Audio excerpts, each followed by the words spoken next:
On entend? Oui, oui, on vous entend. Très bien, ben, j'attends le feu vert. Quand il faut, on commence. D'accord.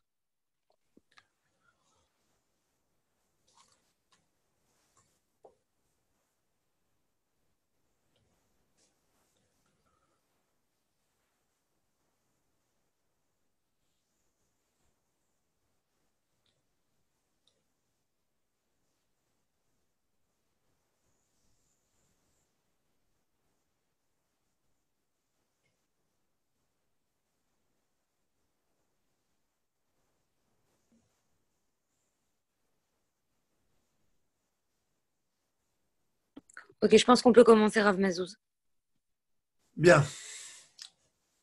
Euh, Quand on est en train de vouloir parler du respect des parents, hein, d'après moi, le plus simple, c'est peut-être d'étudier dans le Kitzur Shulchan Aruch, c'est quoi la halachot.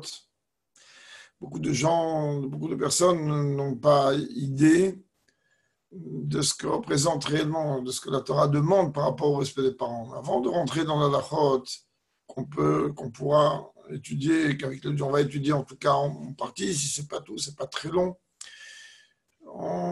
Ce soir, on est quand même une soirée où la porte est ouverte pour comprendre qu'est-ce que ça veut dire le inyan du respect des parents par rapport au rabbi face à ses parents. Ce soir, c'est le Yortzeit du frère du rabbi, Rabbi Israël Arieleib. Et certainement, vous le savez, c'est pas forcément un chidouche, peut-être pour personne, ou je ne sais quoi, hein, que tout le micmac que le rabbi a dû faire pour cacher à sa mère que Dieu préserve tout le peuple juif et venait de perdre un enfant. Le rabbi a fait un micmac qui est complètement au-delà de l'entendement humain. Il faut savoir que le rabbi avait l'habitude, tous les jours, je dis bien tous les jours, tout rabbi qu'il est, d'aller visiter sa mère. Tous les jours. Demander ce qu'elle avait besoin, de quoi elle a besoin.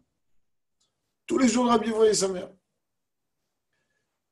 On peut même rappeler que lorsqu'elle était en France en 1947, il y a un sipour connu, ou peu connu, que le rabbi est allé faire des courses aux Galeries Lafayette avec sa mère.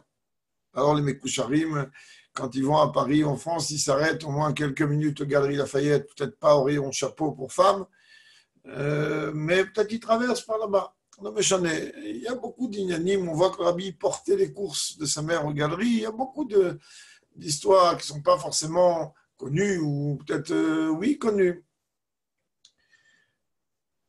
Lorsque le frère du rabbi Niftar en 1952, donc le 13 Iyar, hein, comme ce soir, alors le rabbi, en fait, on a téléphoné à la maison du rabbi. Le rabbi venait déjà de partir. Et la Rebbetzin s'est arrangée, elle, pour aller annoncer au rabbi, après s'être concertée avec des rabbinim, annonçant au rabbi que mais comme vous le rabbi apparemment le savait, maintenant c'est pas ça le diouk. On est là pour parler du respect des parents. Tout le problème du rabbi à ce moment-là était comment il allait faire, parce qu'il devait être en Shiva. Donc pendant 7 jours, il n'allait pas pouvoir sortir de chez lui. Comment faire pour, d'un côté, cacher à sa mère le fait que Dieu préserve, elle a perdu un enfant, et de l'autre côté, Eddie Avelout, il n'a pas trop le choix, il n'a pas le droit de sortir de chez lui. C'est quand même extrêmement puissant, parce que le rabbi, même s'il était Avel, il est sorti tous les soirs pour aller visiter sa mère. Le respect de la mère est passé complètement au-dessus de toutes les lois. Et une autre combine, excusez-moi le terme, ce n'est pas un terme qui convient à un rabbi. Donc je demande pardon publiquement de parler comme ça, je n'ai pas un autre terme. Si vous en avez un, tant mieux. Mais vous avez compris que ce n'est pas un rabbi. J'ai coupé tous les arbres. on a vu que le rabbi portait des chaussures en toile. Et celles qui ont déjà vu les photos de Yom Kippour ou quoi, et ont vu un peu comment les chaussures en toile du rabbi étaient, les chaussures en toile du rabbi étaient en toile noire, mais avec une bordure blanche. Et le rabbi avait demandé à un des secrétaires qui était à côté de venir passer du cirage noir autour de la bande blanche. Et comme il avait visité sa mère le soir, c'était l'heure à laquelle il allait souvent, il espérait qu'avec l'aide de Dieu, sa mère ne se rendrait pas compte que le rabbi a mis des chaussures en toile et que, étant donné que tout est noir, donc elle ne ferait pas réellement attention. Je ne sais pas si on imagine à quel point, jusqu'à même une fois, la mère du rabbi, 2-3 mois après, elle s'est plainte du fait que elle ne recevait pas de l'aide de son fils qui était à Londres, à Liverpool, en Angleterre. Et lorsque le rabbi a appris ça, qu'est-ce qu'il a fait? Il s'est arrangé pour que la belle-sœur, donc la femme du frère, et le fils ou la fille, le neveu ou la nièce, écrivent quelques mots à la Rebbetzin Hana, mais il avait demandé qu'on poste ça dans une autre adresse. Et le rabbi recevait cette lettre, il enlevait le timbre, il ouvrait la lettre, il enlevait le timbre et il rajoutait, en imitant l'écriture de son frère, quelques mots à sa mère, et il refermait l'enveloppe avec un timbre de Liverpool, de manière à ce que sa mère ne soit jamais, elle n'a jamais été au courant, n'a jamais su. Pendant 12 ans, le rabbi a caché ça de sa mère, elle n'a jamais su qu'elle avait perdu un enfant. Tout ça pourquoi? Pour ne pas lui entraîner un tsar, lui entraîner de la peine, une douleur. Et même les minyanim que le rabbi était obligé de monter en période de deuil, c'était un minyan metzumtzam de 10 personnes, et il avait prévenu tout le monde que devait vraiment faire attention, que personne ne devait annoncer à sa mère que le frère du rabbi était niftar, et il avait même mis un rave qui devait aller espionner la boîte aux lettres de sa mère, de façon à pouvoir récupérer tous les courriers, ouvrir les courriers, lire les courriers, et faire attention que dans aucune des lettres, il va y avoir, on va venir lui parler du fait que Lorleino, elle a perdu un fils.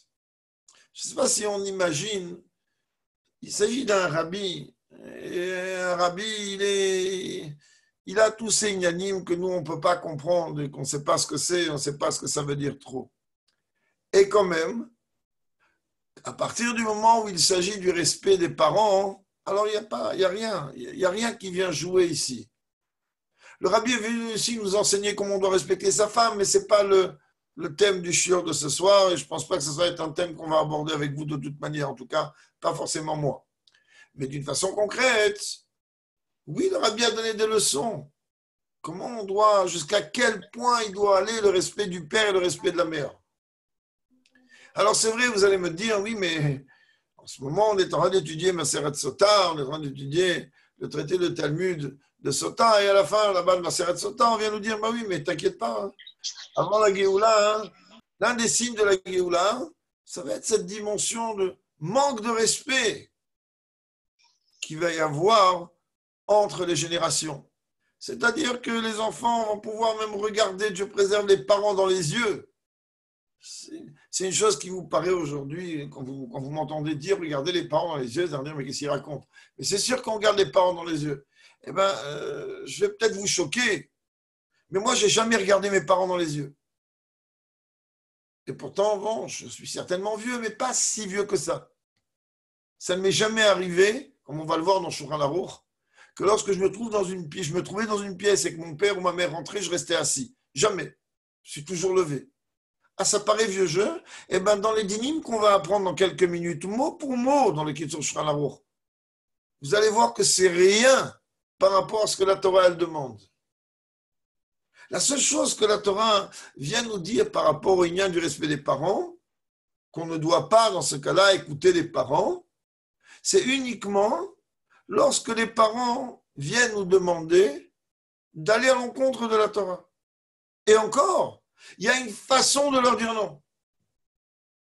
C'est-à-dire que on doit comprendre que lorsque la Torah vient nous dire qu'il y a 3 associés pour la venue d'un enfant dans ce monde, c'est une Gemara dans Nida, et que le père, la mère et Dieu, il vient nous dire, comprends que moi, oui, je t'ai amené au monde, mais par l'intermédiaire, l'entremise de ton père et de ta mère, et de la même manière que tu me dois amour et crainte, respect et crainte, ben tu dois la même manière à tes parents. Encore une autre Nekuda ou 2 avant qu'on rentre dans les lois mot pour mot. Et vous allez voir, elles sont tranchantes. C'est des mots qu'aujourd'hui choquent parce que peut-être vous, je ne sais pas qui est là et qui n'est pas là, mais ce n'est pas important. Peut-être que vous n'avez, je ne sais pas, vous allez dire, mais quoi, mais de quoi il parle? Il parle de, on n'est pas au 15e siècle, là, mais c'est quoi ces dynimes? La Torah est éternelle. Et qu'aujourd'hui, il faut comprendre que même si les parents ferment les yeux sur les comportements des enfants, c'est pas parce que eux ferment les yeux que la halakha permet qu'on ferme les yeux. Comme on va le voir, lorsque la halakha elle dit qu'un père, une mère, le méchané, ne doit pas être trop strict avec son fils. Pourquoi? Parce que si le père il est strict, alors ça va coûter cher à l'enfant. Mais c'est pas parce que le père il va être mochel sur son kavod que l'enfant, ça lui est permis, d'après la Torah, d'abuser. Un des récits que j'ai raconté maintes et maintes fois, même si, donc cette fois, même étant donné que les intéressés n'aiment pas trop que je donne des directions à qui c'est arrivé. En tout cas, il est connu qu'une fois un enfant de moins de 3 ans a voulu marcher de son père, il a voulu traverser la rue et le père a appelé l'enfant. Et l'enfant lui a dit non. Le Rav a dit au père, va mettre une claque à ton fils. Le père choqué, je vais mettre une claque, le gosse il n'a même pas 3 ans ou à peine, même pas. Et bon, comme le Rav a demandé, alors il a mis une petite claque comme ça pour faire bien. Et le Rav a dit au père, il faut que tu saches que si un enfant, il ne craint pas les parents, il ne craindra jamais Dieu. Le respect et la crainte des parents sont un moyen, un véhicule pour arriver au respect, donc à l'amour et à la crainte de Dieu.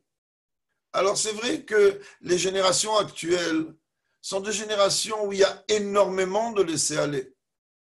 C'est pour ça que parfois, lorsque je regarde des enfants qui ont un comportement irrespectueux vis-à-vis de leurs parents, alors même s'ils n'arrivent pas réellement à comprendre ce que je leur dis, je suis très content de voir la façon avec laquelle vous répondez à vos parents. Je suis sûr que Mashiach est là, puisque la Gemara vient nous dire qu'au moment de Mashiach, il y aura les belles filles ne vont pas respecter leur belle-mère, les beaux-fils ne vont pas respecter leur beau-père, les enfants ne vont pas respecter les parents.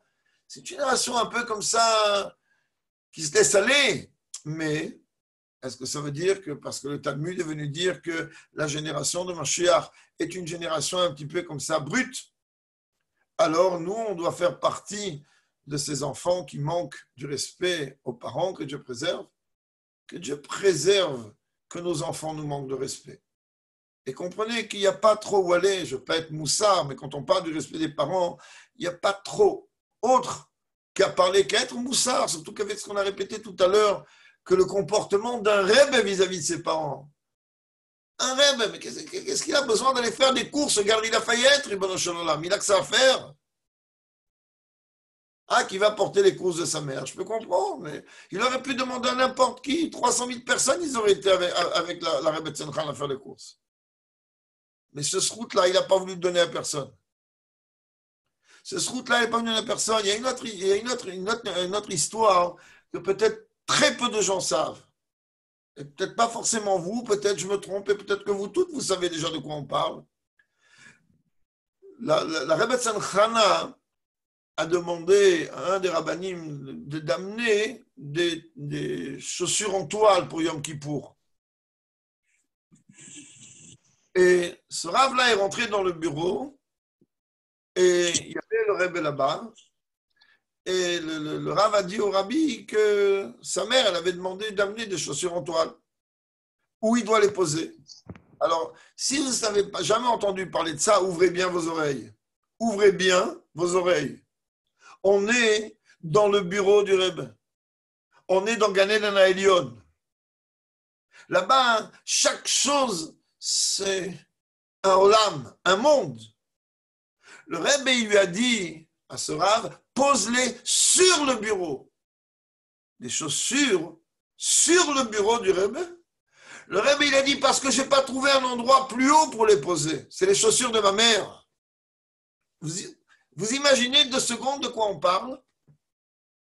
On est en train de parler que la mère du Rebbe, elle a demandé des chaussures en toile et que le Rebbe, il dit de les poser sur son bureau à lui.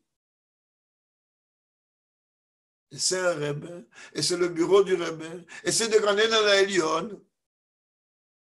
Le respect des parents. Alors aujourd'hui, on rigole, on dit, mais de quoi il parle? Il est en train de parler d'une histoire, il est en train de parler d'une génération, mais qui n'existe plus. Mais ça n'existe plus. Ah, ça n'existe plus. Alors vous êtes en train de dire, pour ceux qui disent ça, que Dieu préserve. Le Shulchan Aruch, il n'existe plus. Parce que, en fait, on a maintenant les lois, et certainement vous les avez appris, je ne sais pas, mais un shiur, ça reste un shiur. Et réviser des lois, ça peut toujours faire du bien à tout le monde, même à moi.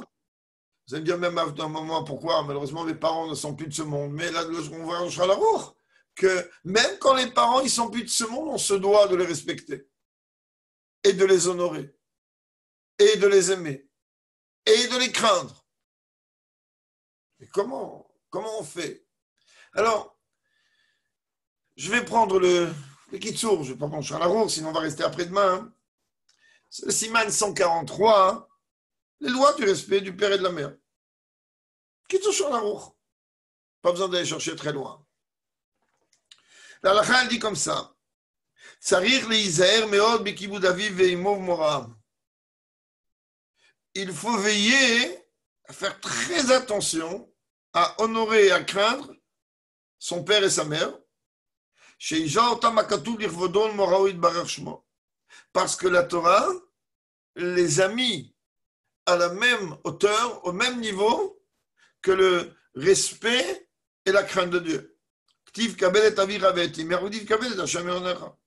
Il écrit d'un côté, honore ton père et ta mère, et d'un autre côté, il écrit, honore ton Dieu avec tes biens.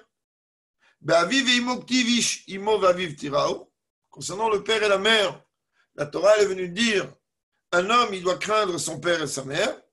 Il y a un autre verset qui dit, tu craindras l'Éternel ton Dieu. Le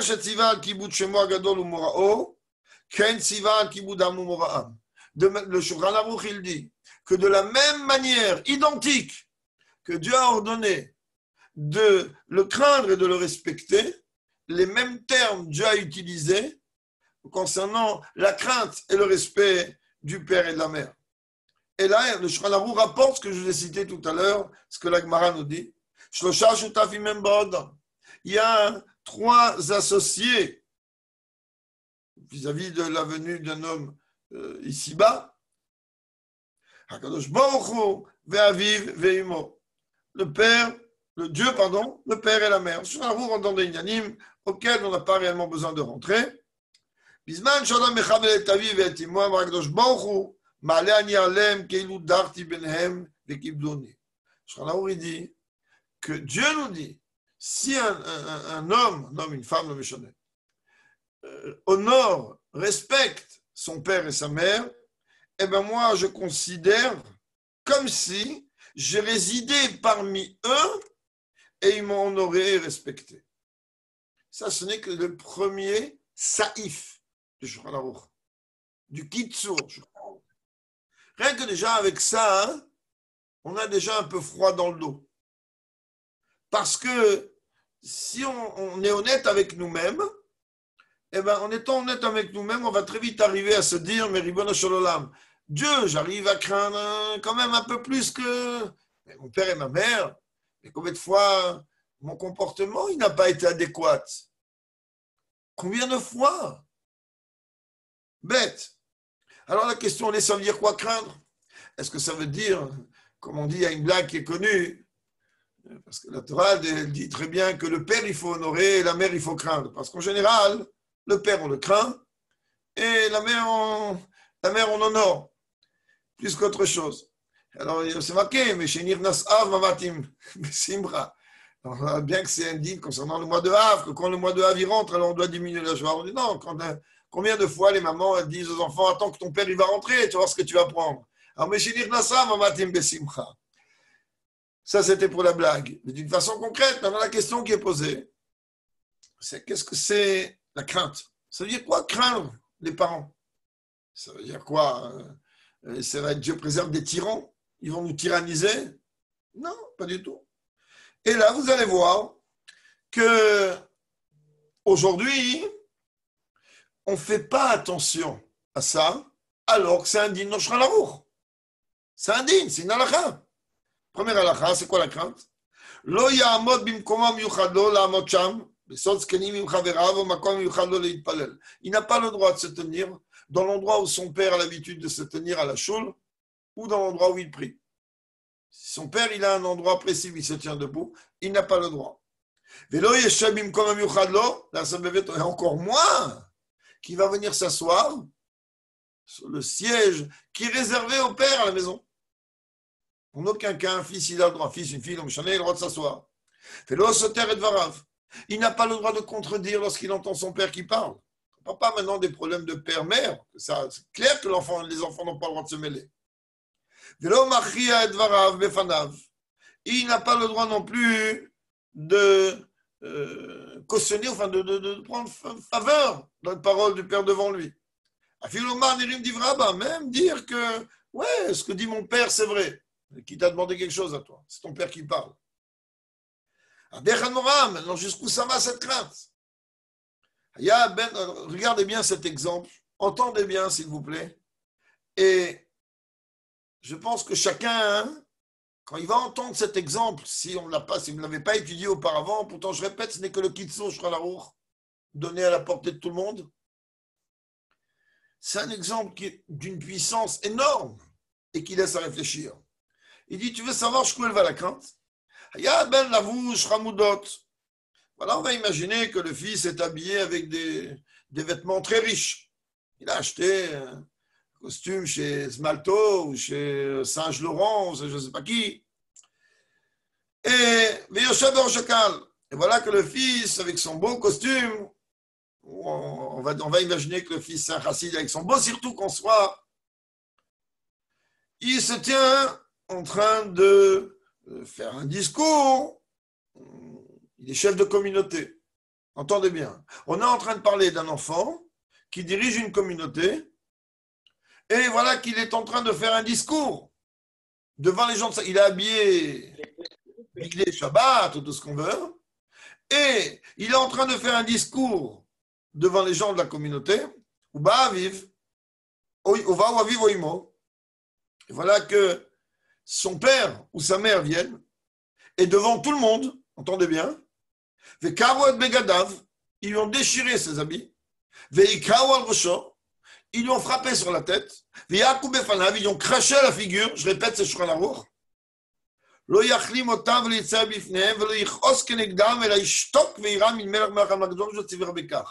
il n'a le droit de faire strictement pas la moindre réflexion, ni encore moins le moindre geste.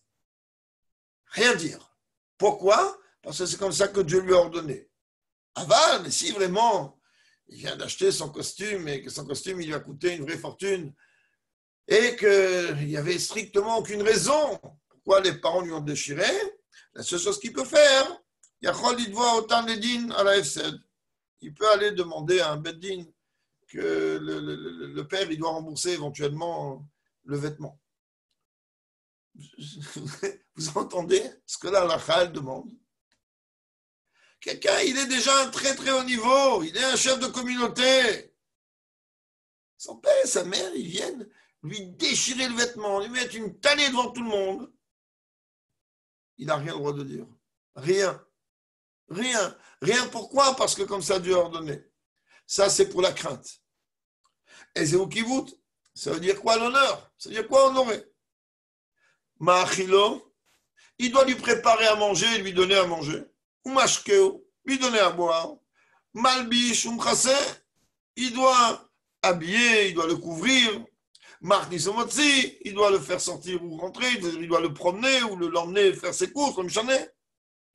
Et tout ça, il va prendre soin de ses parents avec, pas en grognant, en étant souriant.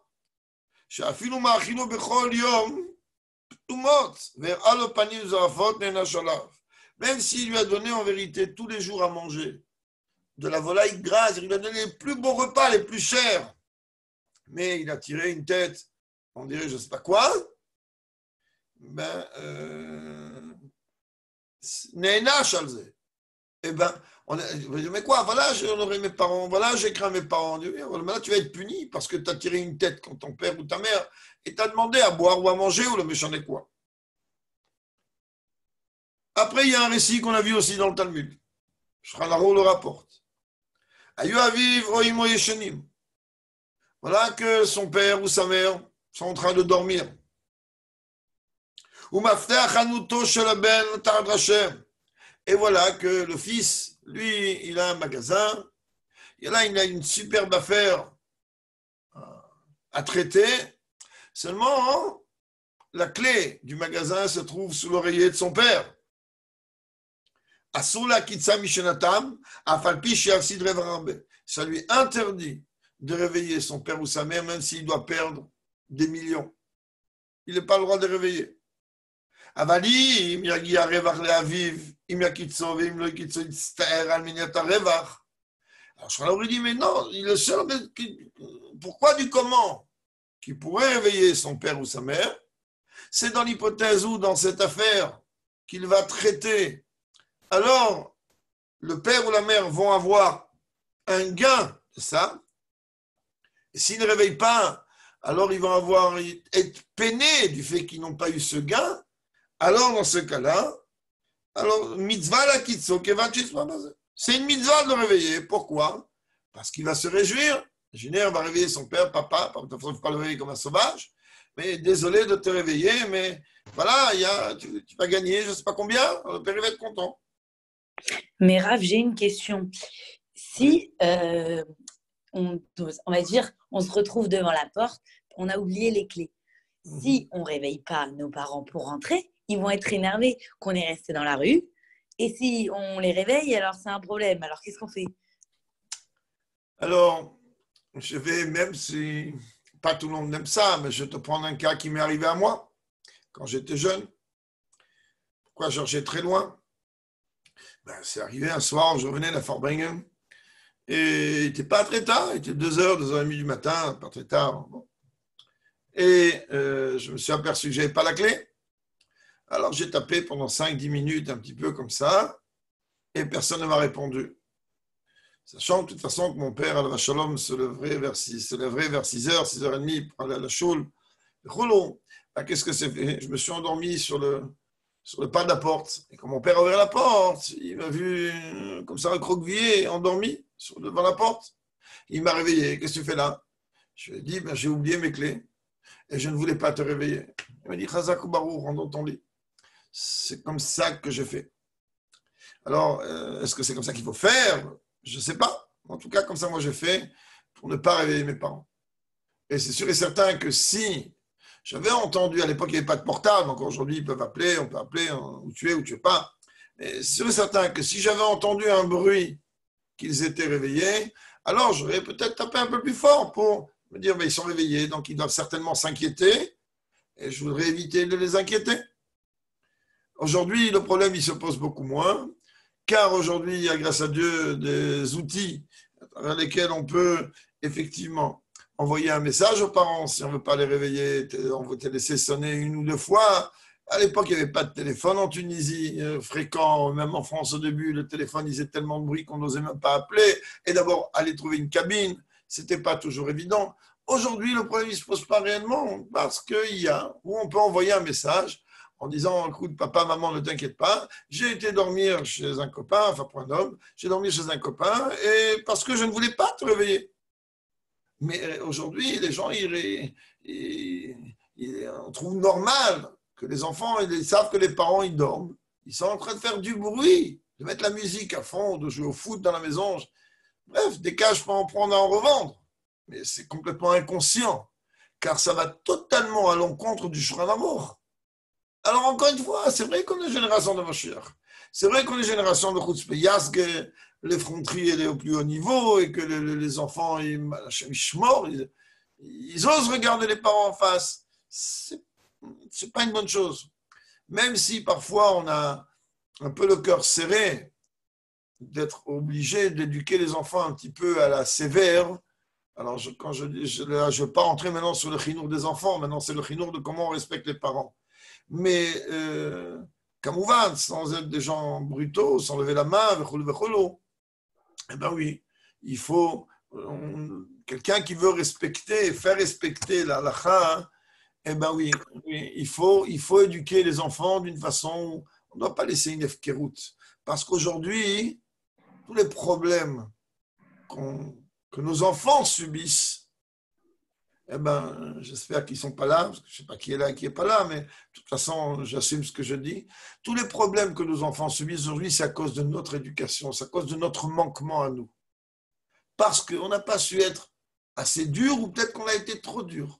Peu importe. On ne va pas maintenant entrer sur l'ignan du chinour des enfants, ce n'est pas le débat.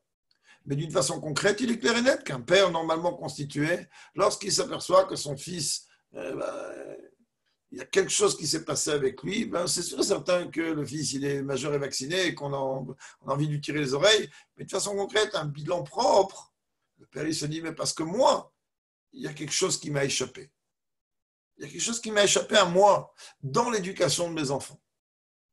Ça, c'est la remise en question des parents, mais c'est un autre débat, je ne rentre pas là-dedans. Je continue. Aussi, il y a une mitzvah. Rav, j'ai une autre question. Oui. Si, Chaz et Shalom, on est dans le cas où un enfant il se fait battre par ses parents, alors dans ce cas-là, il a le droit de rien dire? Alors, en Israël, on est dans le pays le plus extrême peut-être, d'après moi. Hein. Je ne suis pas quelqu'un qui connaît tous les pays. Mais par rapport à la France, en tout cas ici en Israël, c'est extrêmement extrémiste. Puisque la première chose qu'on apprend à un enfant quand il rentre en Kita Aleph, c'est que si ton père ou ta mère lève la main sur toi, appelle la police. Ou si vous traversez la rue avec un enfant et que l'enfant n'écoute pas et que vous voulez lui mettre une fessée, je ne vais pas parler d'un sauvage ou d'un fou, ou de quelqu'un qui a un comportement qui est complètement irresponsable. Je parle d'un père qui veut éduquer ses enfants comme le Shulchan Aruch dit qu'on doit éduquer les enfants et que quand il faut lever la main, il faut lever la main. Eh bien, c'est pas compliqué. Aujourd'hui, si quelqu'un vous voit dans la rue, ici en Israël, donner une fessée à un enfant, eh bien, il appelle la police. Vous allez passer quelques jours, pour ne pas dire quelques mois, en prison. Alors, pour moi, c'est un peu trop extrémiste. Moi, je me rappelle qu'un de mes enfants, je ne citerai pas le nom, que lorsqu'on venait d'arriver ici, il était en Kita Aleph et un jour, il a fait une bêtise et je lui ai crié dessus. Et je fais comme ça. Il m'a regardé, il m'a dit, si tu lèves la main sur moi, j'appelle la police. Il avait 5 ans, 6 ans. Je regarde. Je vais lever doublement la main sur toi et appelle la police. Je ne savais même pas que c'était interdit à ce point. Je n'ai pas levé la main sur le gosse, il m'a suffisamment de lui dire pour qu'il se calme.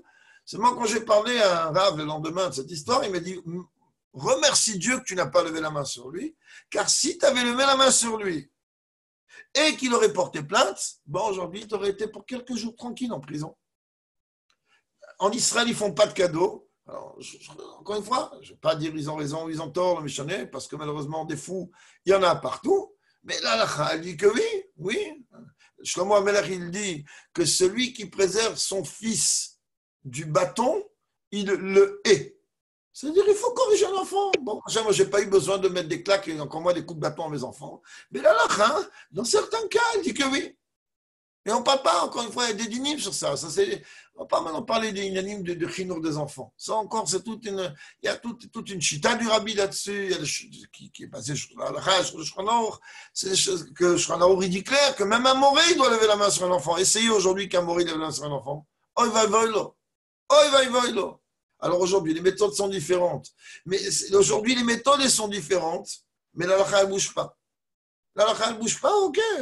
Va te débrouiller aujourd'hui à aller enseigner la Torah à un enfant, que l'enfant, tu n'as aucun moyen de lui donner la crainte du moré.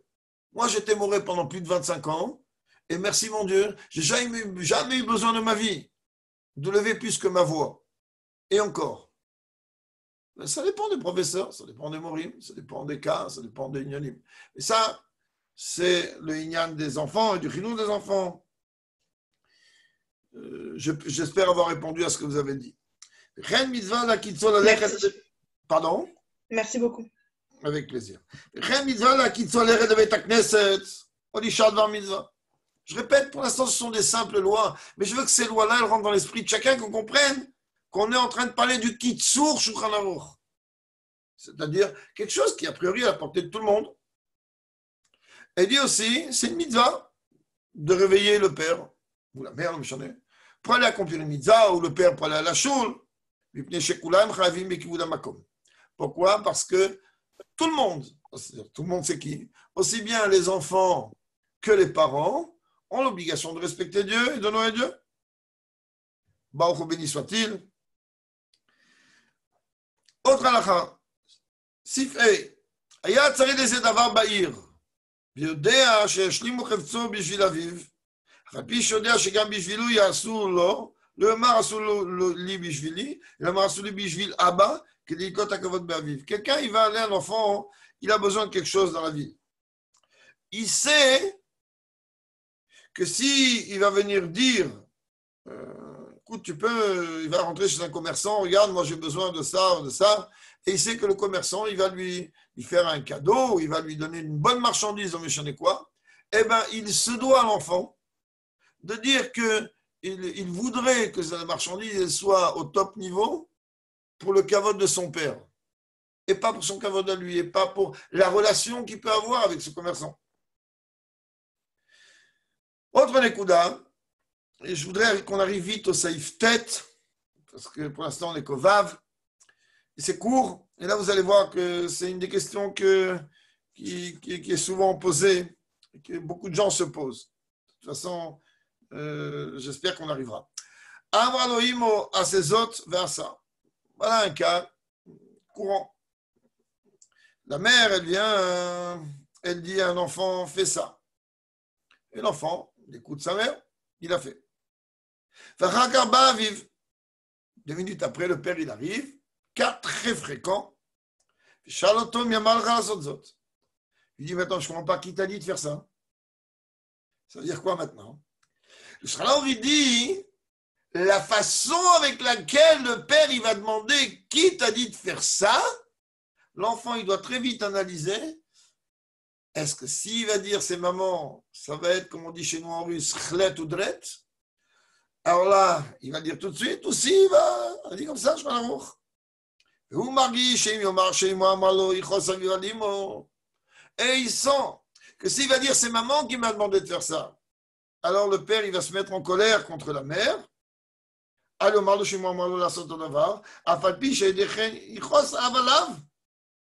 n'a pas le droit de dire à son père, c'est maman qui m'a demandé, de dire c'est moi qui ai fait.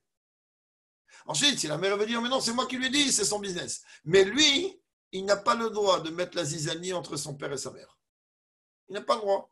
Vous imaginez un petit peu, réfléchissez un petit peu, combien de fois, surtout quand on était jeune, on n'a pas fait attention à ces choses-là.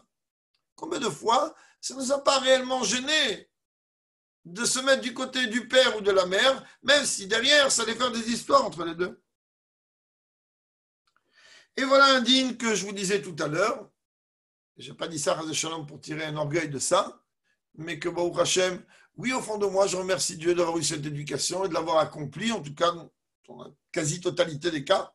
Chayav la'amod bifnei aviv v'nei imo. Un homme, il a l'obligation de se tenir debout devant son père et sa mère. C'est quoi ce din? Ça veut dire que lorsque on est assis et que le père y rentre, de la même manière que lorsqu'on est assis et un grand rav y rentre, on se lève. Et ben, quand le père et la mère y rentrent, on se lève. C'est vrai que peut-être vis-à-vis de ma mère, beaucoup moins. Je me suis juste soulevé un petit peu comme ça. Alors vis-à-vis de mon père, j'étais au garde à vous. On est au garde à vous. C'est un chinour qu'on a eu. Et ce chinour-là, il tient, je répète, du chemin d'amour. On ne l'a pas inventé. C'est pas une folie qui est mise dans la tête. Ah, super, tu sais quoi? Quand le père ou la mère y rentre, on va se lever. Non, c'est indigne. Chayav. Tu as l'obligation. Et je répète, ce n'est que le Kitso, Siman 143, pour ceux qui veulent faire une révision après. Chet. Je disais tout à l'heure qu'on a l'obligation, que Dieu vous préserve à vous tous, parce que je pense que tout le monde est jeune ici. On a l'obligation de les honorer même après leur départ de ce monde. Et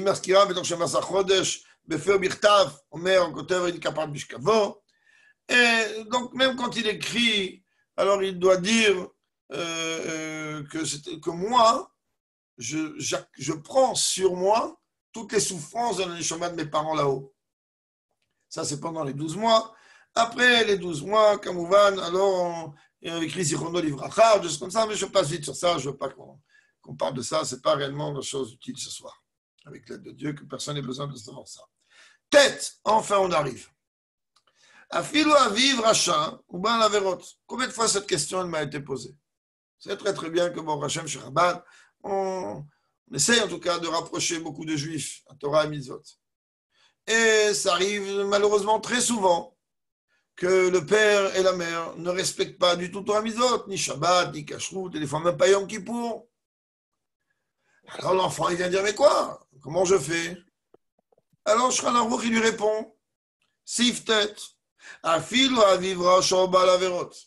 Même si son père c'est un rachat et c'est quelqu'un que lui fait des averot ouvertement sans être dérangé de rien.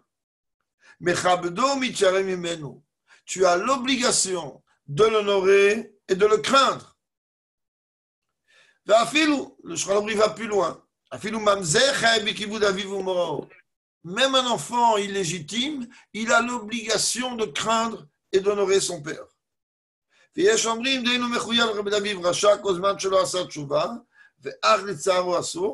a une déhaï du Shulchan Aruch qui dit que si son père c'est un rachat gamour, c'est une déhaï très moussa, alors il n'est pas obligé de l'honorer tellement jusqu'à qu'il fait tchouva, mais il n'a pas le droit de lui causer du mal. Il y a Shlachmir qui se va rishonah, mais le Shulchan Aruch dit attention, ce n'est qu'une opinion. Mais on doit faire attention à la première opinion qui est citée, c'est-à-dire même si nos parents, Dieu préserve, c'est des gens qui ont, voilà, dans Torah et Mitzvot, qui sont pour l'instant pas si proches que ça, eh ben, on leur doit le respect le plus grand. Yud, Ra'al et Aviv shover al divrei Torah. Voilà qui voit son père faire une avéra. Il va à l'encontre de ce que la Torah demande. Alors, vous savez comment ils font, les jeunes aujourd'hui? Ouais, qu'est-ce que tu fais? C'est sourd. Okay. Shulchan Aruch, il ne dit pas comme ça. Lo yomar lo avarta divrei Torah. Il n'a pas le droit de lui dire tu viens de transgresser une loi de la Torah. Et lo yomar lo, il dit quoi? Abba, papa, ktiv ba Torah kar vekar. C'est vrai qu'il est écrit dans la Torah que ça et ça c'est permis ou interdit. Comme s'il lui pose une question, qu'il ou shon mimeno. Velo kemaziro. Va v'yavin ma'asmo velo yitbayesh. C'est comme si il est en train de poser une question à son père. Et son père, il va comprendre très très vite de quoi il s'agit. Et son père, il ne va pas être gêné que le fils il vient lui faire une remarque. Amarlo aviv la avant à livrer Torah. 11. Le père, il vient, il lui demande, va m'acheter des cigarettes. Shabbat. Que ce soit un commandement positif ou que ce soit un commandement négatif. Alors, je ne sais pas qui c'est qui a posé une question, je viens de voir que s'il demande un verra, c'est ce qu'on est en train de voir maintenant. C'est-à-dire que si un parent, il demande à un enfant de faire une avéra, peu importe que ce soit un commandement positif, même qu'il leur demandait un mizah midarabanan, qu'on peut peut-être discuter ou pas discuter, c'est la mizah de Kibud Avayim et la mizah midoraita, mizah de la Torah. il y a un grand débat, un grand pilpoul, à savoir est-ce que cette mitzvah, elle est ben adam lachavero ou ben adam lamakom. C'est une grande question halachique, mais on ne va pas vous faire un pilpoul ce soir. Savoir est-ce que cette mitzvah, c'est une mitzvah qui touche l'homme et son prochain ou l'homme et Dieu, l'homme et son créateur. En vérité, c'est les deux en même temps, mais on ne va pas rentrer maintenant dans tout ça. Donc, lorsqu'il vient et qu'il est en train de dire que ses parents viennent lui demander d'aller à l'encontre de la volonté de Dieu, peu importe, comment positif ou négatif, le méchanet, lo ishmalo, ils ne doivent pas les écouter. Dirtiv, ish imo ve'aviv tirav shavda dushmo, ani Hashem Elokeichem. La Torah vient dire, alors, un homme, il doit craindre son père et sa mère, mais respecter mes Shabbats. Je suis l'Éternel, votre Dieu. Qu'est-ce que ça veut dire? De quoi on parle ici? Ça marche Shabbat, les Moravers. La Torah, elle a juxtaposé le din du respect du Shabbat avec celui du respect des parents. L'Omar, pour venir t'insinuer, Afalpi, chez Izartiran Moravem, même que moi je suis venu te demander de faire attention à la crainte du père et de la mère. Shabbat, si ton père ou ta mère vient de demander de transgresser mes lois, lui, comme toi, se doit de respecter mes lois, donc ne l'écoute pas. Et c'est pareil pour tous les autres mitzvot passent au Shabbat. Pourquoi? Je suis Éternel, votre Dieu. Ça veut dire que toi, comme lui,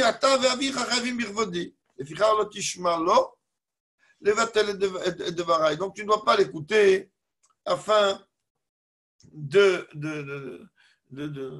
d'aller contre ma volonté.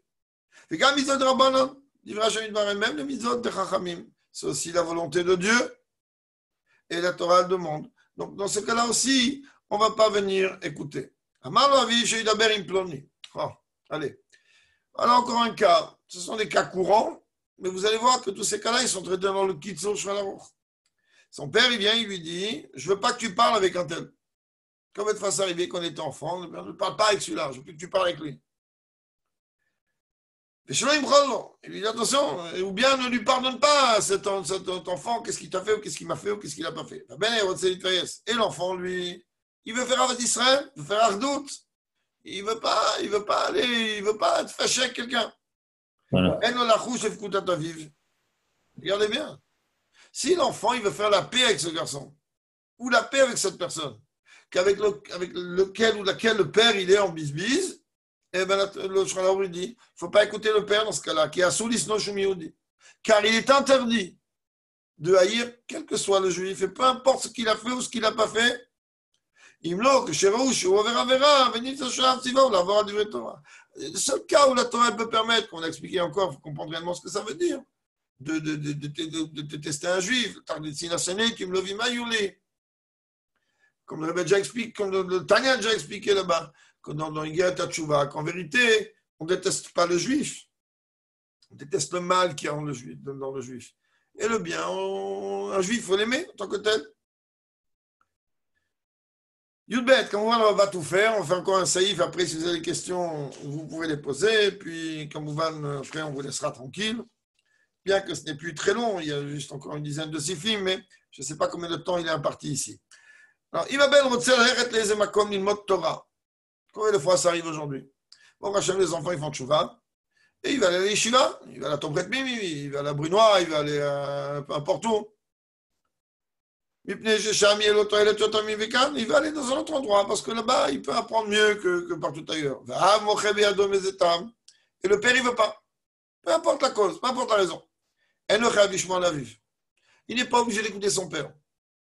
Son père, il ne veut pas, mais il s'en va quand même pour aller étudier la Torah. Car l'étude de la Torah, c'est encore plus important que le respect des parents. De chez qui on a appris ça? Allez, de Yaakov Avinu. מצאנו ביעקב אבינו. על ראשון, כשעלה מיצחק נטמן בית המדרש של עבר 14 שנה, אז הוא אחר כך לבית לבן, נשנה שם דרך 12 שנה, ונענש על אלו על 12 שנה, שלא גיבו ונעלם ממנו, יעשה 12 שנה, על אלו 14 שנה, שעסק בתורה לא נענש. Shulchan Aruch, il donne un exemple merveilleux. Il dit, regarde, Yaakov Avinu, il est allé pendant 14 ans, comme on le savait, étudier dans les yeshivas de Shem et de Hever. Après, il est allé pendant 22 ans chez Lavan. 21 ans. Il a été puni par le fait que les 22 ans, il n'a pas vu son fils Yosef. Pourquoi? Parce que les 22 ans, il n'a pas pu, lui, honorer son père comme il se doit. D'ailleurs, regardez bien, lorsqu'il va se retrouver un peu plus loin à devoir se confronter à Esav, il va avoir peur de lui, alors que Dieu lui a dit, je suis avec toi. Comment Dieu il a dit, je suis avec toi? Comment tu as peur? Il a dit, j'ai peur parce que... Mais tu as peur de qui? C'est un rachat et toi, tu es un tzaddik. Ah oui, c'est un rachat, mais un rachat qui détient une mitzvah qui vaut toutes les mitzvot. Laquelle? C'est le respect des parents. Lui, il a pu respecter mon père. Il a pu lui amener à manger, il a pu l'habiller, il a pu le servir. Ah, moi, j'ai pas pu. C'est pas que je l'ai pas voulu, j'ai pas pu. Eh bien, les tzadikim, Dieu, il les fait payer très cher. Et pour ça, on est venu le priver de son fils, Yosef, pendant 22 ans. Mais la question qui est posée, mais pendant 36 ans, il n'a pas pu respecter son père. Pourquoi que 22 ans on le punit? Il dit parce que les autres 14 ans, il est allé étudier la Torah. Et pour l'étude de la Torah, on n'est pas pénalisé. Donc, le Shulchan Aruch vient nous dire qu'effectivement, si les parents ne veulent pas que nous, on aille, donc que les enfants, ils aillent dans un endroit à étudier, eh bien, ils ont le droit de dire aux parents, on vous aime beaucoup, mais on va quand même aller là-bas. Bon, là, on peut parler longuement. Pareil, si l'enfant, il veut épouser une fille, et que le père n'est pas content, le fils, il n'est pas obligé d'écouter. Sur ça, hein, il faut quand même, peut-être que même sur ça, on va même à la limite conclure. Non, pas conclure, parce que je ne sais pas combien de temps j'ai. Mais non. Ok, je vais encore. C'est limité, bah, au prochain, donc vous avez le temps. Non, j'ai besoin encore de maximum un quart d'heure. Je ne sais pas si vous avez la patience encore de me supporter un quart d'heure. Mais comme ça, on aura terminé tout le siman du respect des parents dans le Kitso. C'est bien. On aura fini toute une étude entière. C'est bien. Si le temps il est donné, il n'y a pas de problème. Mais là, il est important pour moi, par rapport à ce digne, d'amener l'opinion du rabbi. C'est très important. C'est vrai que le Shulchan Aruch, il dit que si un enfant, il veut épouser, un jeune homme, il veut épouser une jeune fille, et que les parents, peu importe d'un côté ou de l'autre, ils ne veulent pas, ils ne sont pas obligés d'écouter. Dans beaucoup de lettres, on voit que le Rebbe, il dit, bien qu'en vérité, d'après l'Halakha, il n'y a pas une obligation d'écouter les parents dans le cas où le jeune homme ou la jeune fille correspond à ce que la Torah demande. Alors, le Rabbi dit quand même, il faut quand même comprendre que malgré tout, ton père et ta mère sont ceux qui t'ont mis au monde et ce sont ceux que tu le veuilles ou non qui veulent le plus ton bien que n'importe qui. Et à partir du moment où ils disent non, il faut comprendre qu'ils ont peut-être une raison valable, et donc il faut aller jusqu'au bout pour obtenir l'accord des parents pour se marier. Le Rabbi ne dit pas que le Shulchan Aruch il a tort, et le Rabbi ne dit pas d'un autre côté qu'il faut vite se précipiter pour dire allez, moi je n'écoute pas et je me marie. Le Rabbi y réfléchit. Et peut-être, après qu'on aura fini ça, si vous avez le temps, je vous raconterai l'histoire de Shidduchim, si vous avez le temps, et parce que ce n'est pas lié réellement. Vous allez voir comment là, le Rabbi a intervenu alors que les parents ne voulaient pas pour un Shidduch. Yud Gimel, on continue donc assez rapidement, j'essaie d'aller vite. Que ce soit l'homme ou la femme, ça ne change rien. Les deux ont l'obligation de respecter le père et la mère. Et la shaïcha ne soit le baal seulement quoi? Il y a une petite différence. Ah, voilà que la femme maintenant, la fille de cet homme-là, elle est mariée. Puisque maintenant elle est mariée, alors sa famille, ça ne devient plus ses parents, ça devient son mari et ses enfants. Ça veut dire quoi? Ça ne devient plus, n'interprétez pas de travers ce que je suis en train de dire. Ça veut dire qu'elle doit donner une priorité à son mari ou à sa femme dans ce cas-là et à ses enfants. Même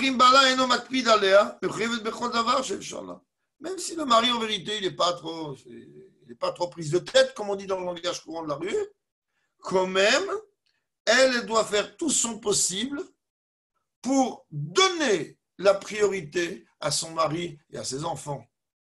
Ça veut dire que c'est quelque chose qui est pour une femme plus que pour un homme, parce que l'homme, lui, il est le chef du foyer, on ne va pas maintenant entrer dans ces pitpoulis.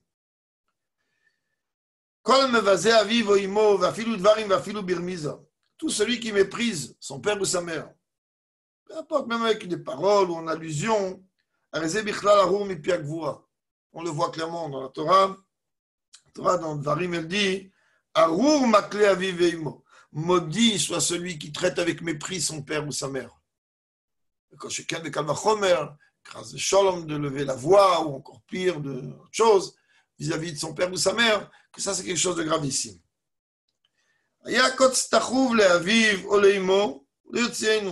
Regardez jusqu'où ça va. On a, dans ces lois-là, l'interdiction de faire saigner son père ou sa mère. Quand on dit faire saigner, on ne parle pas de les frapper, que ça c'est clairement connu et barour, compréhensible. Là, il y a une question. Voilà que le père ou la mère, ils ont une épine dans le doigt, dans le pied, dans le chanet. Le fils, il n'a pas le droit de retirer cette épine. Shema Yasevem Chaboura. De peur qu'il va leur faire une blessure. Et faire une blessure aux parents, c'est Chayav Chenek. Shamishmor. Je ne traduirai pas. Chen imaben ou refait. Pareil. Si le fils est médecin, moi j'ai un frère qui est médecin, donc on a vécu ça à la maison dans certains cas, quand on était jeune. Lo yakiz lahem dam. Il n'aura pas le droit de faire une prise de sang à ses parents. Velo yartor ben mever. Il n'a pas non plus de les amputer. Afapi shou mechaven irfoua, même qu'il fait ça d'une façon médicale. Mais dans quel cas on parle? Quand il y a quelqu'un d'autre qu'on peut appeler tout de suite et qui peut résoudre le problème tout de suite. Mais s'il n'y a personne d'autre qui peut enlever cette épine ou qui veut faire une prise de sang ou quoi que ce soit, et que les parents souffrent, tout ce qu'il y a besoin pour les besoins médicaux, alors il va le faire. Tout en leur demandant pardon, sans entrer dans tous les détails. Alors maintenant, malheureusement, des choses qui arrivent. Les parents prennent de l'âge. Et ça arrive à un moment où ils perdent un peu la tête. Alors quoi? Toute leur folie, je dois écouter. Comment je fais? Qu'est-ce qu'on peut faire? C'est l'âge. Pardon? Donc. T'arrêtes les chiens. T'arrêtes les chiens, ils ont fait 50 ans, ils ont été.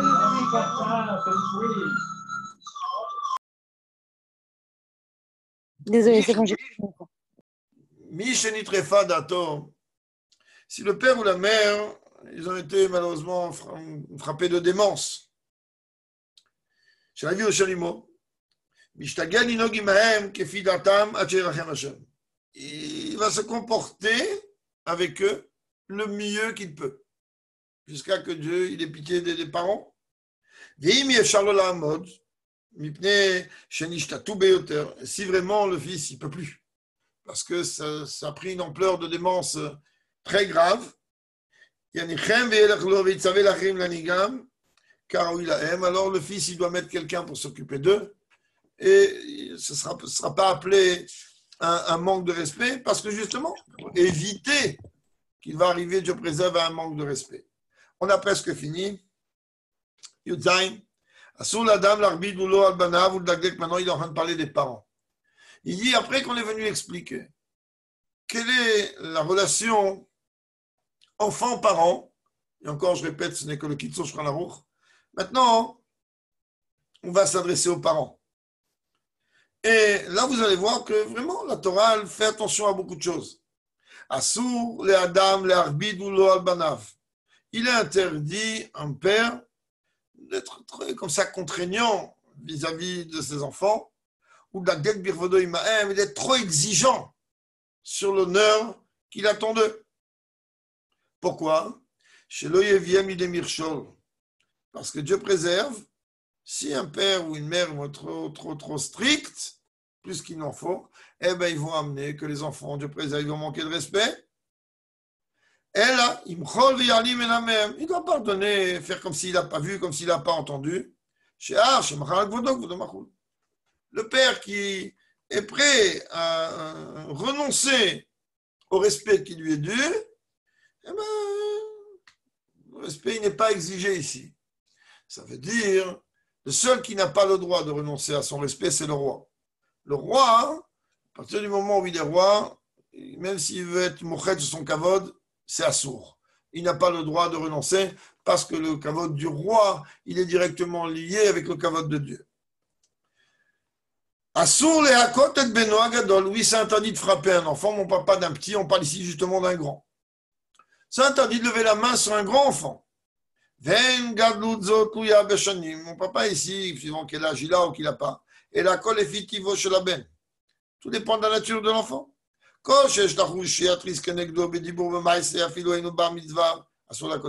Si on sent que l'enfant, malheureusement, il va avoir un comportement peut-être un peu brutal ou peut-être un peu pas comme il faut, c'est interdit de lever la main sur lui. Et le Robit Varim. Seulement, il va lui faire de remontrances avec la parole. Et tout celui qui frappe son fils majeur, donc à partir de la bar mitzvah, mais la dinoto, et bien lui, on le met dans comme un idouille, c'est-à-dire on le met à part. Ça veut dire quoi? C'est-à-dire que ce qu'on appelle excommunier une idouille. Alors on lui dit pourquoi? La Torah demande que de face à un aveugle, tu mettras pas l'obstacle. Tu sais très bien que c'est ton fils maintenant, si déjà tu devais lui donner, comme on dit chez nous, une tréha, il fallait lui donner quand il était petit. Comme ça, tu n'as pas besoin de lui donner quand il est grand. Mais si maintenant déjà il est grand, quand un Rebbe dit qu'à partir de 16 ans, c'est un autre chinour totalement d'une autre dimension qui démarre. Et si maintenant toi, tu vas lever la main sur un enfant qui est grand, alors il faut que tu comprennes que lui, il est plus que probable qu'il va rendre. Et s'il va rendre, ce sera à cause de toi. Et donc c'est toi qui vas être responsable de ça. Donc là encore, c'est un calcul que les parents ils doivent avoir là-dedans. Maintenant, dans le cas de je reprends tous les cas, on a presque fini. Si Dieu préserve, et un père doit se remarier, alors l'enfant a l'obligation de respecter la femme de son père, même si elle n'est pas sa mère. Mais le respect de cette femme, il est obligatoire tout le temps où le père il est en vie. Pareil, il se doit de respecter le mari de sa mère tout le temps où la mère elle est vivante. Et d'avoir un goût de chabdam comme la chamita tabim. Mais il est bien aussi de continuer à les respecter, même après. Chayav Adam Bekivud Avi Achiv Agadol. Voilà encore une loi que peut-être certaines connaissent.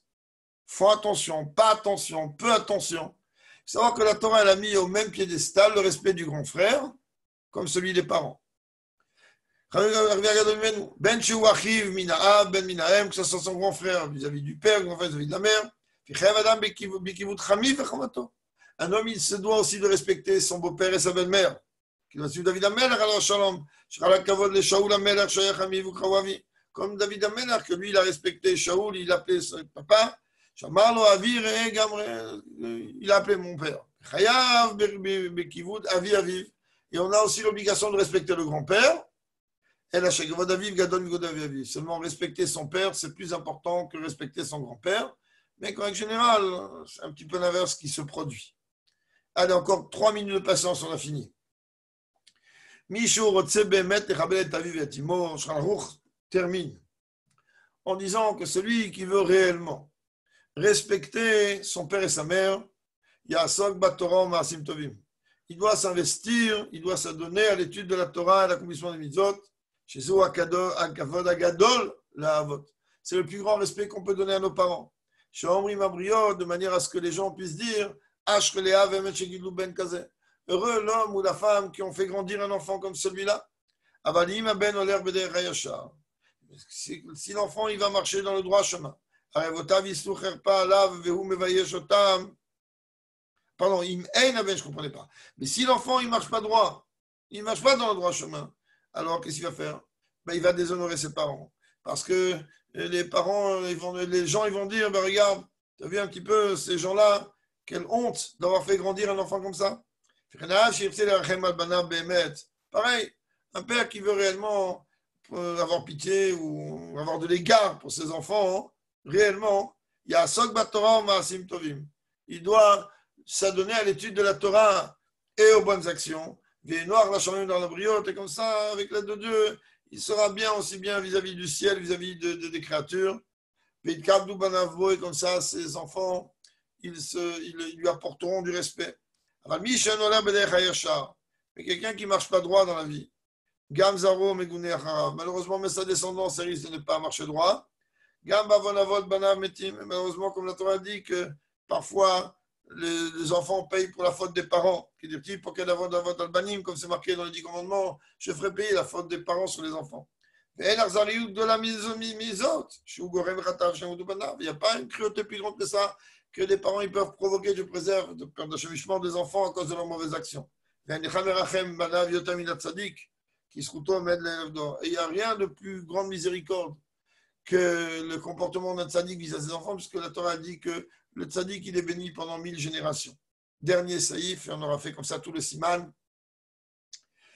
Guerre, assaut les calais la vie, quelqu'un que lui s'est converti, même s'il n'a plus aucune relation à avoir vis-à-vis de son père biologique et sa mère biologique, ça lui est interdit de maudire son père ou ni de le mépriser. On ne va pas dire, tu comprends, on est passé d'un degré de sainteté haut vers un degré de sainteté plus bas. Et la Noël, mais il se doit de leur donner le respect, en tout cas en partie. On a fini tout le siman 143 du Kitzur Shulchan Aruch qui traite, Kamouvan, Bekitsur, de ce que représente, d'après la halakha, le respect des parents. Il y a beaucoup à dire, il y a beaucoup à parler, mais je pense que le peu qu'on a vu ce soir nous permet un petit peu de faire une mise au point intérieure. Comme on dit, chacun il se connaît et chacun il sait très bien comment voir à l'intérieur de lui qu'est-ce qu'il a arrangé, qu'est-ce qu'il n'a pas arrangé et surtout qu'est-ce qu'il peut arranger. Des choses, beaucoup on peut arranger, on peut toujours arranger. Et surtout que déjà demain soir on arrive on peut tout arranger, rien n'est jamais perdu. On arrive déjà à un moment où on peut tout rattraper. Alors même si quelqu'un jusqu'à maintenant il a vu que d'après ces lois qu'on vient d'entendre de Kitzur Shulchan Aruch, alors il y a eu beaucoup de choses qu'il n'a pas encore mis en pratique. Alors Nitakan Fafal, rien n'est jamais perdu.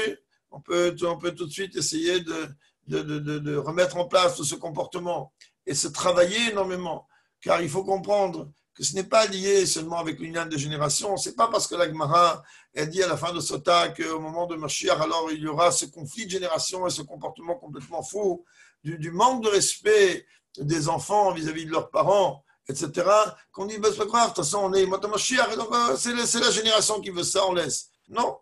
Alors même aujourd'hui, même si ça peut paraître dans certains cas, ça peut paraître un peu vieux jeu, alors même aujourd'hui, il faut savoir qu'on se doit de respecter, comme la halakha le demande. Il n'y a pas de différence entre le respect des parents et notre mitzvah, surtout que, n'oublions pas que le respect des parents, il fait partie des 10 commandements. C'est des midoraita dans les inyanim les plus grands. Alors que Dieu il fasse que par le srout de Yortzeit, du frère du Rabbi Israël Arielev, et par le fait qu'on se trouve moins de 24 heures avant Pesach Sheni, qu'avec l'aide de Dieu, on puisse mériter la Géoula véritable et complète, qu'on puisse revoir physiquement le Rabbi très très rapidement dans le 3e Beth Amikdash immédiatement. Voilà, si vous avez des questions, très bien. Sinon, on vous laisse entre vous en train de continuer Farbringen. Rav, Oui. bonsoir. Est-ce que vous pouvez raconter l'histoire du chito que vous voulez raconter à la fin, s'il vous plaît? Ah oui, je n'ai pas dit les chaim pour rien, moi. Voilà. Oui, bon, c'est une histoire connue, mais c'est bien quand même de la rapporter. Sauf que cette histoire, je l'ai entendue directement de la bouche du Rav Groner, Rav Shalom, même que c'est dur de dire Rav Shalom sur lui, mais bon. Vous savez que quand on demandait, j'aime pas non plus ce terme à l'époque, c'est un terme qui m'irrite, même à la sorte, je n'ai pas d'autre terme pour l'instant. quand on demandait, qu'on voulait se marier, alors après les bgishot, on demandait la bracha au rabbi. Mais il y avait deux façons de demander. Soit on demandait une bracha, soit on demandait askama au bracha. Soit on demandait l'accord au rabbi. Des fois, des gens ils demandaient que la bracha, et le rabbi répondait askama au bracha. Accord et bénédiction. En général, quand on recevait accord et bénédiction, alors c'était quelque chose de merveilleux, ça veut dire que, waouh, Baruch Hashem, accord de Seder. Voilà que donc un jeune homme et une jeune fille se rencontrent à Kronaï, tout va bien, les guichottes se font merveilleusement bien. Il était aussi connu un klal. Alors aujourd'hui, je ne sais pas comment ça marche, mais je ne pense pas qu'il y ait réellement un changement aujourd'hui. Mais il était connu un klal à l'époque que lorsque le rabbi donnait la bracha, alors ça arrivait dans 99,99% des cas qu'il y avait toujours un clatch entre le jeune homme et la jeune fille. Et en général, ça reprenait quelque temps après, et après ils allaient se la roupa. Ok, donc voilà que ces deux jeunes gens demandent au rabbi la bracha, et ça n'a pas tardé. Il y en a qui ont attendu des mois, et à l'époque qui attendaient des dizaines de jours. Là, dans les heures qui ont suivi, ils ont reçu du rabbi askama ou bracha. C'est non seulement une bracha, mais un accord, que le rabbi est d'accord qu'il va avoir ce mariage. Ok, très bien. Ils ont khatan kala, merveilleux. Ils ont un askama ou bracha du rabbi, merveilleux. Seulement, voilà, au bout de 24-48 heures, le père de la fille, comme vous savez toutes, que lorsque un jeune homme ou une jeune fille est kala, khatan, khatan kala, très très vite, malheureusement, arrivent les moti shamra, les lashon hara, les vieux dossiers, et tous les shekers qui peuvent ressortir pour détruire l'un et détruire l'autre. Mais ça, je ne veux pas entrer non plus sur les yanim des shidduchim maintenant, ce n'est pas le débat. Et malheureusement, il y a eu des bruits qui sont sortis sur le bachor, et le père a dit tout de suite, on arrête le shidduch immédiatement. Ma fille n'épousera pas ce garçon. Peu importe, fondé, pas fondé, il n'a pas voulu. Bon, le problème, il est que la fille était très peinée, le garçon comme Ouvan aussi. Et la mère de la fille, elle ne comprenait rien. Elle dit, je ne comprends pas. Le Rebbe, il a donné askama ou bracha. Depuis quand on est les Chassidim, on discute ce que le Rebbe dit. Elle a dit à la fille, écoute, ma fille, ne t'inquiète pas, ne t'angoisse pas. Je vais parler avec papa, on va réussir à arranger les choses, ne t'inquiète pas. Seulement, un jour, 2 jours, une semaine, presque 2 semaines passent, et le père, il est toujours strict, ferme, il ne veut rien entendre, il ne veut pas que sa fille épouse ce garçon. Zéozé. Alors la mère, elle est désemparée, elle voit sa fille pas bien. Je répète, c'est l'histoire sur Rav Goner qui a raconté. Et elle écrit au Rebbe. Quand le Rav Goner, il rentre la lettre au Rebbe, le Rebbe lui dit, va dire au père que si lui, il ne veut pas, entendez bien la réponse du rabbi, moi, je veux. Une réponse plus claire que ça. C'est non seulement que le Rebbe donne une bracha, le Rebbe donne askama ou bracha, puisque ça, il dit, va dire au père que si lui, il ne veut pas, moi, je veux. Ça devrait normalement convaincre le père. Le père, c'est un chassid, c'est pas un voyou. Alors, le Rav Goner, tout heureux, il appelle la mère, il lui dit, écoute, je vais appeler ton mari, et voilà ce que le Rebbe a dit. Le Rebbe a dit de dire que le Rebbe, il veut. Ah, la mère est toute contente, très bien, très jolie. Seulement, encore Rav Goner, il dit ça au père, le père, il dit, ok, le rabbi, il veut, moi, je ne veux pas. C'est une chutzpah de Yemot HaMashiach. Et bon, comment tu ne veux pas? Le Rebbe, c'est vrai que tu ne veux pas. Le Rebbe, il veut. Le Rebbe dit, moi je veux, et toi, tu ta bouche, chutzpan. Bon, mais d'un autre côté, on aurait pu appliquer le Shulchan Aruch qui est suivi. Tu n'écoutes pas le père, ça ne se roule pas sur le père. Seulement, ça ne marche pas comme ça chez Chassidim, parce qu'on sait très bien que le rabbi veut que de toute manière, les parents y soient d'accord. Ça veut dire qu'il faut arriver à ce que les parents y soient d'accord. Et bon, c'est passé une semaine, 2, 3, vraiment, la fille était dans tous ses états, la pauvre, et certainement le Bachour. En tout cas, le Rav Goner n'a parlé que de la fille. Donc, je ne vais pas transformer ces mots, je vais apporter les mots tels que je les ai entendus. La fille était vraiment dans un état lamentable, et le père veut l'entendre. Et quand la mère, elle a réécrit au rabbi, Il a dit, regarde, il veut rien entendre. Il n'a pas répété les mots que le père a dit. Lui, il veut, moi, je veux pas. Il a dit, il veut rien entendre. Rav Groner a dit que quand il est rentré dans le bureau du Rebbe et qu'il a rentré la lettre, le tzatlar, dans lequel il y avait marqué que le père, il ne voulait pas, hein, il a dit, je rappelle ces mots, il a dit, le Rebbe, il n'a jamais parlé de lui. Rabbi, jamais il parle, tu sais, moi, je fais pas, j'ai jeûné, j'ai pas jeûné, j'ai mangé, j'ai pas mangé, j'ai fait, j'ai pas fait. Jamais il n'a parlé de lui. Ce que le Rebbe fait, personne ne sait ce que le Rebbe fait. Il a dit, là, le Rabbi a parlé de lui. Le Rebbe a dit, je ne comprends pas hein, comment ce père, il ne veut pas, il n'accepte pas ce que je lui dis pour le shidur à sa fille. Est-ce qu'il s'imagine que quoi?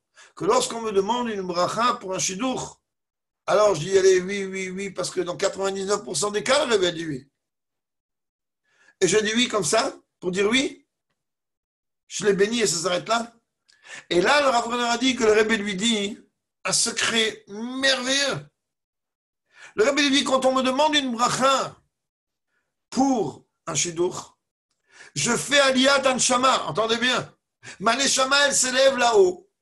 Elle rentre dans le echal ha-shiduchim. Et là-bas, j'ouvre le livre des shiduchim.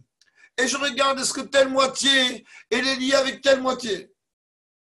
Et quand ça va, ça va. Et même quand ça va pas, je m'arrange pour inscrire que ces deux moitiés, elles vont être ensemble. Et là, le Rabbi il dit, c'était vraiment le zivoug le plus parfait. C'était mamash. Je ne crois pas maintenant on fait un shiur sur les zivougim, où on peut comprendre clairement qu'une neshama dans les gilgulim elle peut descendre, et elle a plusieurs zivougim, 7, et vecholo. Là, il dit, c'était mamash, les deux moitiés. Plus parfait que ça, c'était difficile de trouver. Et lui, il dit non. Rav Groner, il a décidé dans sa tête que dès qu'il va sortir du bureau, il va attraper le père, il va lui donner sur la tête. Et d'un autre côté, il va l'embrasser. Il va dire, écoute, grâce à toi, bon Hachem, j'en ai entendu une chose merveilleuse du Rebbe. On n'a pas de doute que le Rabbi fait des choses merveilleuses. Mais là, quand le Rabbi lui-même, il s'exprime, le Rabbi lui-même, il dit ce qu'il a fait, waouh. Et quand on voit le couple, bon Hachem, il s'est marié. Mais on voit quand même que quoi? Qu'il s'est marié et qu'après, que le père était d'accord. Voilà, donc, qu'on est Mashiach tout de suite. Et des bonnes nouvelles à chacun, chacune. Kol Tov. Merci beaucoup. Merci. Juste une petite question par rapport au respect des parents. Il est parti. Ah mince.